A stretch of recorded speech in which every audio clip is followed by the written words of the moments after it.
Welcome to Leadership Moments. In every great leader's life, there are pivotal moments that shape their character, test their resilience, and awaken their vision. Together, we'll uncover the invaluable lessons hidden within these transformative moments. Today, our guest is Jennifer Reimer of Virtuous Radical Leadership in Ontario, Canada. Jennifer spent over 20 years in the corporate world and as a strategy consultant, working for and with organizations such as Nestle, AB InBev, and Old Mutual. She has taught leadership at a postgraduate level and studied leaders for her PhD degree. Jennifer now helps corporate women step out of the hustle and into their feminine power so they lead with grace and courage. Jennifer lives in Niagara-on-the-Lake with her husband, Sherwin, daughter, Leah, and their husky lab named Billie Holiday. Today, we are going to talk about how understanding patterns and asking great questions can help you implement leadership behaviors that maybe you have struggled with before. Let's jump in. Hi, Jen. Thank you so much for being on our show today. I am super excited for our listeners to hear your story.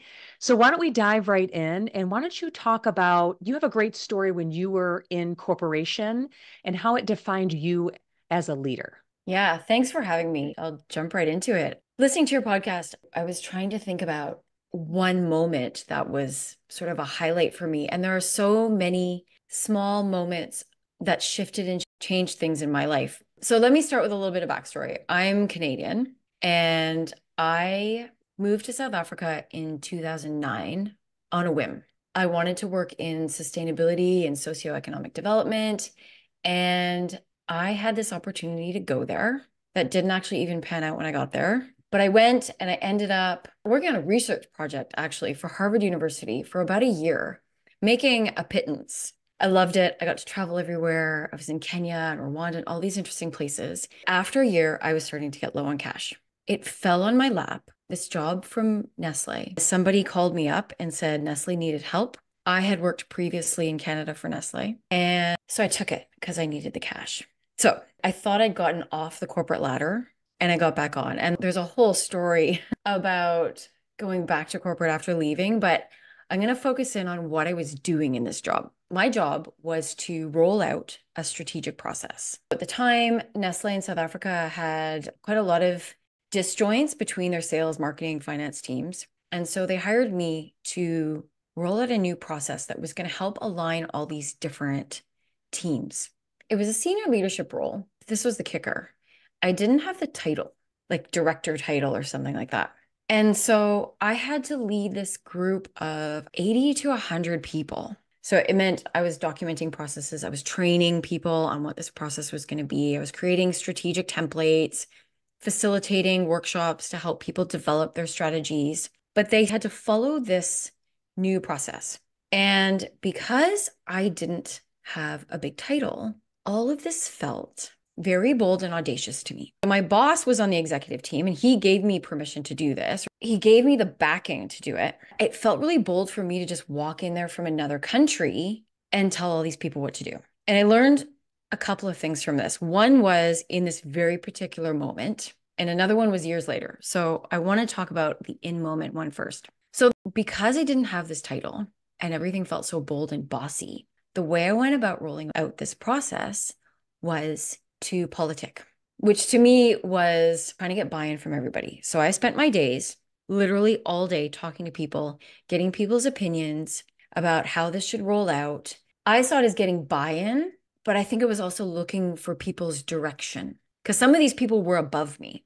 I was also trying to roll out this process to executives and directors who were above me. So it felt a little bit intimidating telling them what to do. I spent all my days talking to people, and I'd eventually get to the real work at the end of the day when I was exhausted. I was also stressing myself out, trying to make everybody happy, trying to please everybody and constantly talking to everybody. And one day I was talking to this one guy. I think I was probably trying to ask his opinion too. And he finally said, Jen, can I swear on this show? Just fucking go do it. And I sort of stood back and went, he said, stop trying to please everybody and go do the thing. It was one of those penny dropping moments where I just went, oh, I'm trying so hard to please everybody. And I knew at that point already that I was a people pleaser, but I hadn't really put the pieces together on all the different ways that I was doing this at work. The recognition, the politicking, telling yourself a story that I'm just gaining buy-in. When did you realize that you weren't really just getting buy-in, that you actually were looking for confirmation? It wasn't until that moment, until that director literally said it to me. And now looking back, I don't even think I fully understood in that moment the gravity of what I was doing and how much that was affecting my career and holding me back. I thought it was moving me forward, but all it was doing was making me extra busy, causing me and my colleagues more work. And it was making me look like I couldn't make a decision. It wasn't helping my credibility. That I didn't realize in the moment.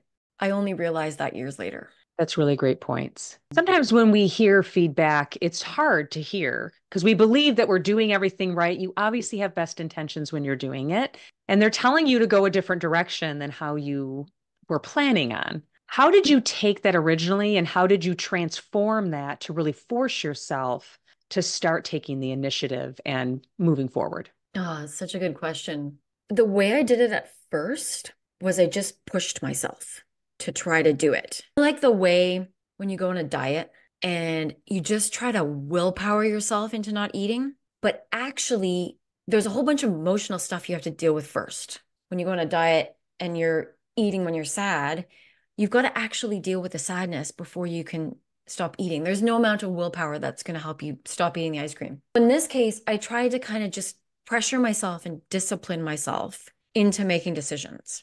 So to answer your first question, it wasn't easy to hear, but I took it for what it was worth. I trusted him and I knew that that was the right thing to do, but I didn't actually know how to get myself to do it other than the way that I'd always done things, which was to just discipline myself into it. And that didn't work very well, to be honest. Interesting. I can tell you what did work eventually. It didn't work in that company. This was kind of the lesson that I learned much later on. And that was the reason that I was trying to please everybody else was that I didn't believe that I deserved to be leading them. I didn't feel I was worthy. And so I wanted a bigger title. My boss kept sort of telling me, when you're ready, I'll give you the title. But I wanted the title before I led the people because that would validate me. I thought it would give me the authority to lead these people, but he'd already given me the authority and I didn't really realize that. It really came down to my own self-worth. And that's why the pushing didn't work because I had to deal with all of these feelings of undeserving before I could actually stop people pleasing and making the decisions and leading more boldly. One thing that I like about that is we talk about self-worth a lot, and the reality is everybody feels that at different levels, but everybody feels it. And I like how you say, I felt like I needed the title in order to act a certain way. And the reality is a true leader doesn't need the title. And so what are ways that you try to emulate or perform that you believe are important for a leader to do, even without the title?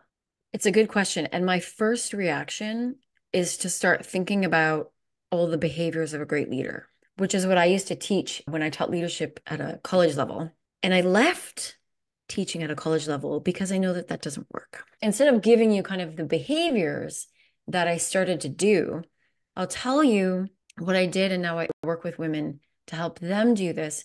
And that was to cultivate self-worth. I'll tell you in short what I did, and then I'll tell you why it worked. So in short, I started to look at the subconscious patterns that were telling me that I wasn't worth the title.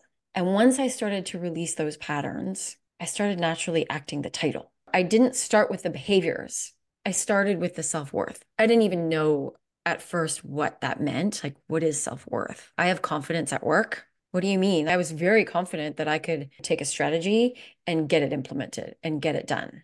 If people said I had low self-worth at the time, I would have went, well, no, I'm confident. So it wasn't until later that, let's take people pleasing, for example. I realized that I was trying to make everybody happy, and I was afraid that if I did something wrong, I would get criticized. So I realized that there were these subconscious patterns, let's say unconscious fears, first of all, fear of criticism, fear that they won't like it, fear of sharing my voice. I was afraid of looking bossy because there was a childhood incident where my mom told me I was a bossy kid. So I had this fear of looking bossy. So there were all these fears that came up that were causing this pattern of people pleasing that I didn't realize. And once I started digging into those patterns and realizing that those patterns were driven by unworthiness and that I was just trying to prove my value, then I started just naturally acting like a leader. I started taking the reins more. I started speaking up more. I was more visionary. And these are more about the behaviors. I started to create that vision and share it. And simply by sharing it, people naturally wanted to follow me. So I didn't have to try to emulate these leadership behaviors. I love flipping it because we're taught leadership behaviors, leadership principles, and this is how you should act and do and be. But the fact that you say, look, we need to look at these patterns and why I am acting a certain way, even though I know I should be doing something different. I also talk about this a lot with my clients. And you mentioned a really good thing, even something that was from childhood on how it impacts you. I think of it, it's a groove. And you have to fill that in a different format and different way, and that takes time. What are some recommendations that you would give to these listeners on how they can take some of these patterns and start transforming them to something different so you can start, modeling those behaviors that you want to model? I'll tell you some of the behaviors first, because what we first need to do is to catch ourselves in the act. But if we don't know what that behaviors are, how do we catch ourselves in the act?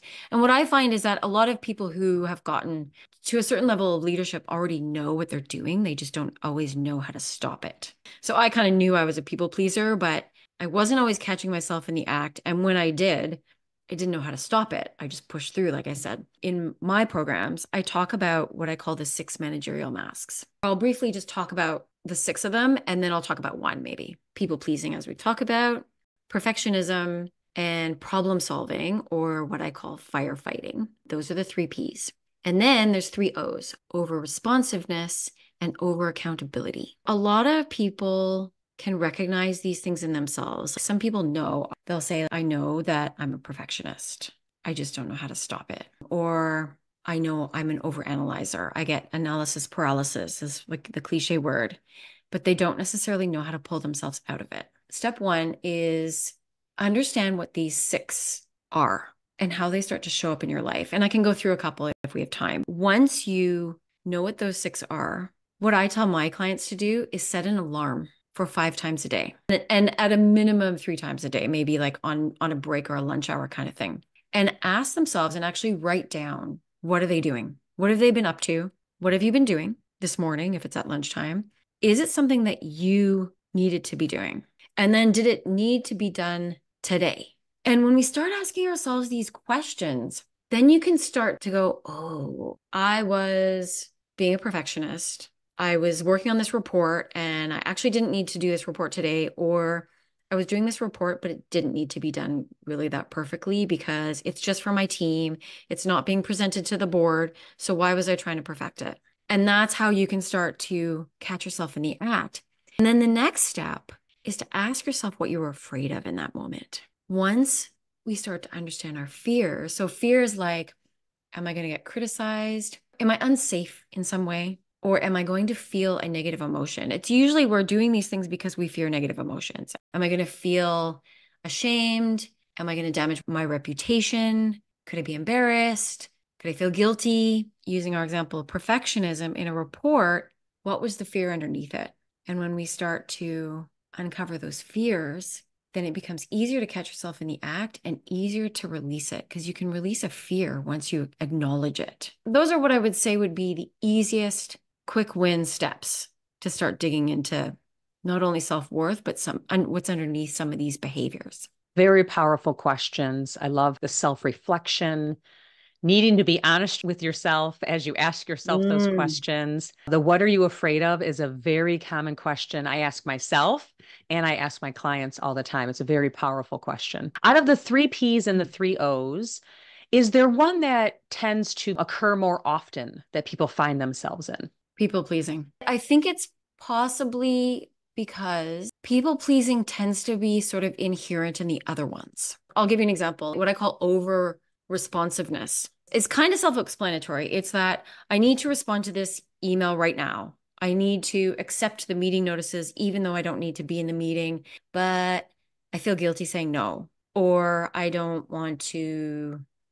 Either you feel guilt saying no, or you're putting people up on a pedestal because you feel like they're waiting for a response. You're honoring their time more than you're honoring your own. You're accepting a meeting notice, even though you don't need to be there, but you feel like you should go because people expect you to. All of those things are kind of wrapped up in pleasing others and putting other people on a pedestal or putting their priorities first in terms of time or workloads. Even though I say there's 6 of them, quite often people pleasing is a very overarching one, and it's by far the top.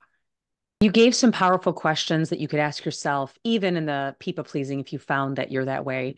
Are there any other questions that you could recommend someone were to ask themselves if they know they're a people pleaser, in addition to what you've already mentioned? Sometimes what I ask myself is not just what is the fear, but what is the narrative in my head? What I mean by that is, what's the story I'm telling myself in that moment?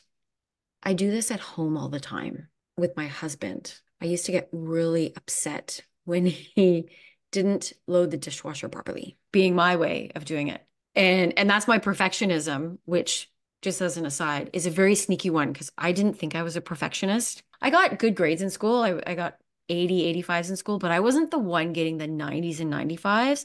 So I always said, well, I'm not a perfectionist. So I didn't think I was until I realized that perfectionism is not just striving to be perfect. It's sometimes striving to have things the way they should be. And I'm using air quotes here because it's like the way you want them to be.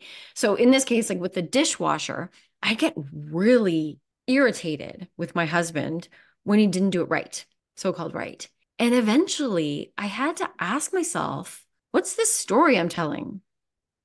What I came out with was, he doesn't honor my wishes. He doesn't respect me. And when I dug really deep in there, it was, well, then if he doesn't respect me, then he doesn't love me. That's a very personal example. I like to give personal examples sometimes because we can relate those back to work as well. Once I go through that process, and what was that narrative and what was I believing about myself? So there's another question. What's the narrative and what are you believing about yourself in that moment? That helps me get to the bottom of it. Oh, that's where I felt unworthy. I didn't feel loved. And that's just ridiculous.